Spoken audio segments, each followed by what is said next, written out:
వినాయకుడి పూజతో స్టార్ట్ అయ్యి మహాన్యాసంతో మళ్ళీ తర్వాత అభిషేకం తర్వాత మళ్ళీ అలంకరణ అయిన తర్వాత పూర్ణాహుతి. ఆ రోజు పూర్ణాహుతి అయిన తర్వాత మళ్ళీ 4 నుంచి దర్శనాల తర్వాత నైట్ 9కి కళ్యాణం తర్వాత లింగోద్భవం పూజ. అది అన్నాభిషేకంతో, అది కుంభాభిషేకం అయిన తర్వాత అన్నాభిషేకం. ఇక్కడ అన్ని జ్యోతిర్లింగాలన్నీ ఏర్పాటు చేశారు. త్రయంబకేశ్వరుడు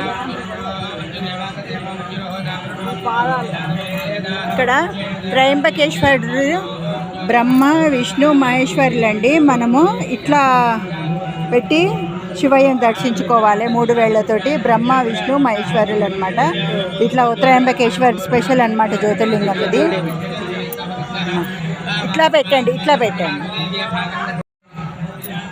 ఇక్కడ ఓంకారేశ్వరుడు అండి.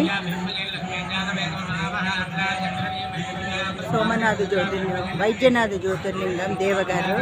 ఇక్కడ భీమశంకర దేవాలయం, భీమశంకరేశ్వరుడు. కేదారీశ్వరాయ నమః. కృష్ణేశ్వర జ్యోతిర్లింగం.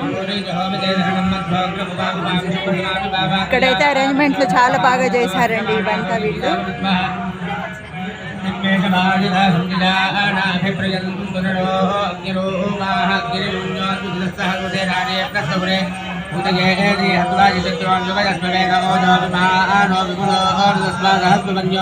అభివాదిమస్మే రుజన్ మృణన్ ప్రమణన్ ప్రయజత్రోణో గ్రంథే వాజో రణ్వారుద్రే వశే